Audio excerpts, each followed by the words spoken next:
Il fait que déclarer, hein, Volodymyr Zelensky. Il dit que... Désolé, donc j'ai préparé mes sujets. Hein. Voilà, c'est un peu ça. Il vient de déclarer quoi? Il dit que il est prêt à des concessions si l'OTAN protège les territoires contrôlés par son armée, donc par lui et son armée. Voilà les déclarations de Volodymyr Zelensky.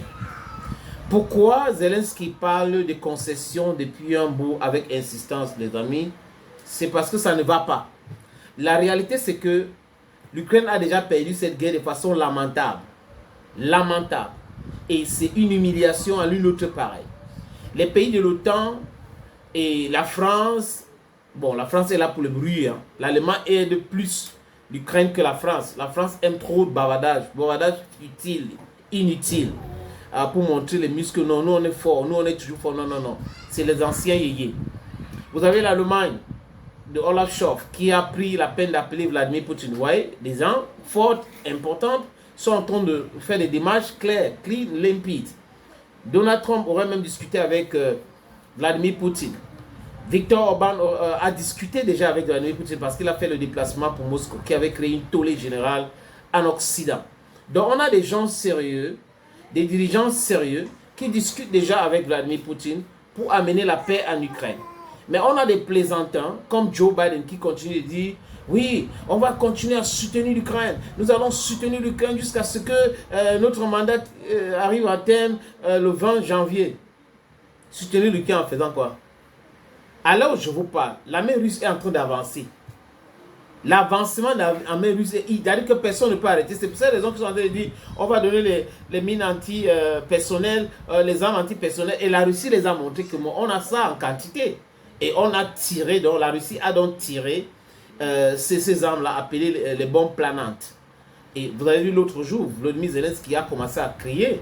Hein, ils ont tiré vraiment les bombes planantes, c'est criminel, notre ennemi est brutal, notre ennemi est ceci.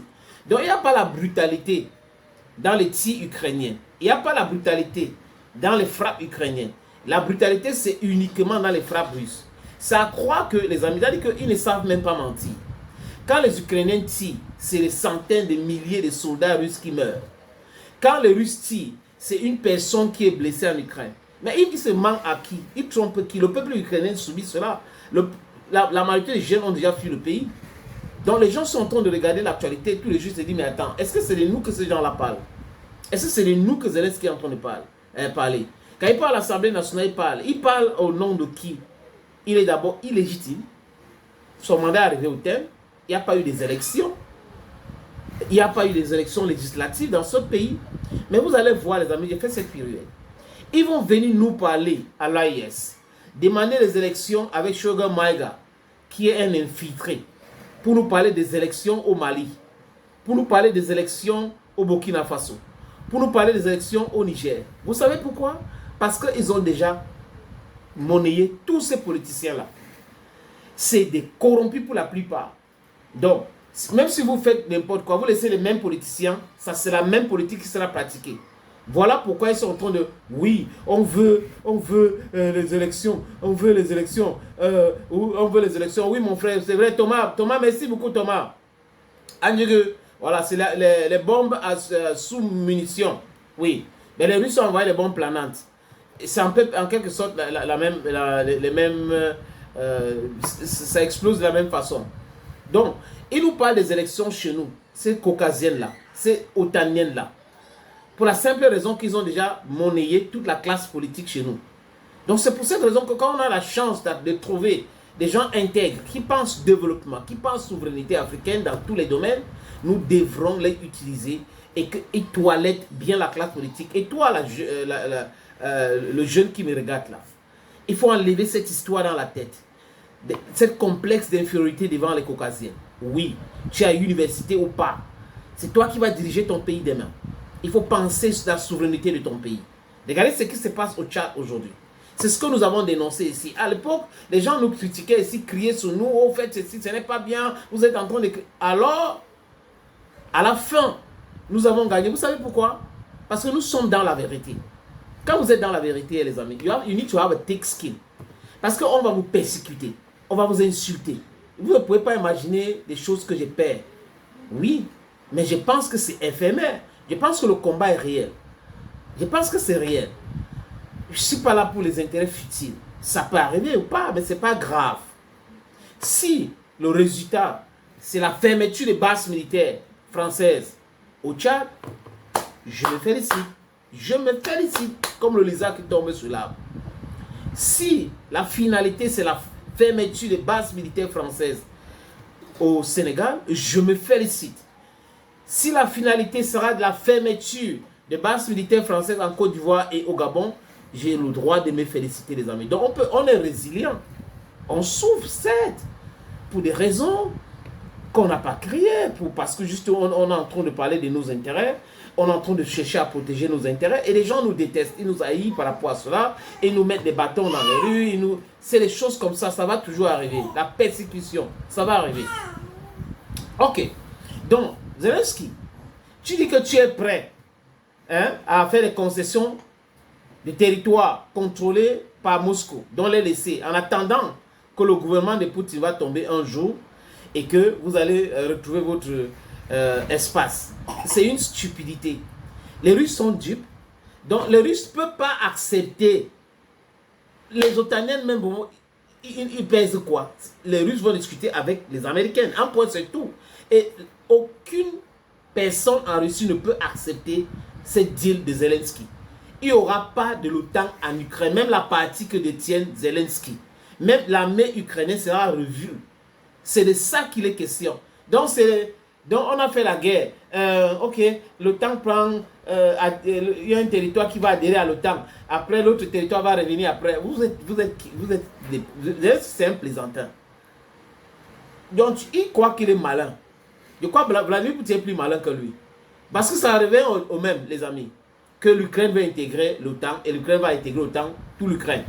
Donc, mais il faut que maintenant, l'OTAN accepte de protéger les territoires. Protéger, ça veut dire quoi? Implanter les systèmes anti-aériens de défense, envoyer les militaires au sol, les avions. Les F-16 sont où, par exemple?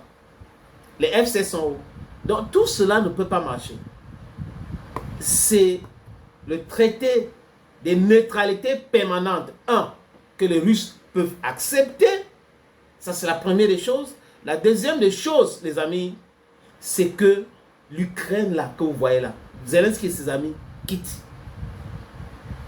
Donc, ce n'est pas, il n'y a pas autre. Et le territoire que la Russie a déjà pris, les 4 oblasts, c'est fini, c'est pour toujours. Et la Russie ne demande pas à l'Union européenne, par exemple, de reconnaître quoi que ce soit. C'est pas ça que l'Union européenne va reconnaître la Crimée, l'Union européenne va reconnaître les 4 oblasts déjà récupérés par la Russie. Ce n'est pas ça la question.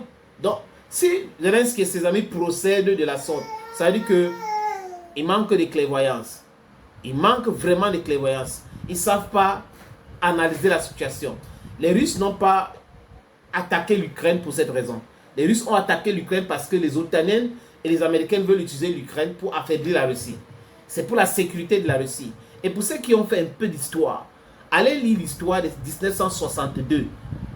Cette crise des missiles de Cuba. Les Américains ont réagi de la même façon. Et les Russes étaient donc obligés de retirer les missiles, ou l'Union soviétique, si vous voulez bien. Et aujourd'hui, les Américains ou les néocons qui sont à Washington prennent sur eux de venir installer les missiles près de la Russie. Et la Russie doit applaudir. Alors que hier, Kennedy a hurlé, il a crié, non, vous nous menacez, vous nous menacez, vous nous menacez. C'est curieux, non, les amis? Donc, ces histoires que les gars disent, oh, on va faire ce territoire. L'OTAN, officiellement, ne peut pas.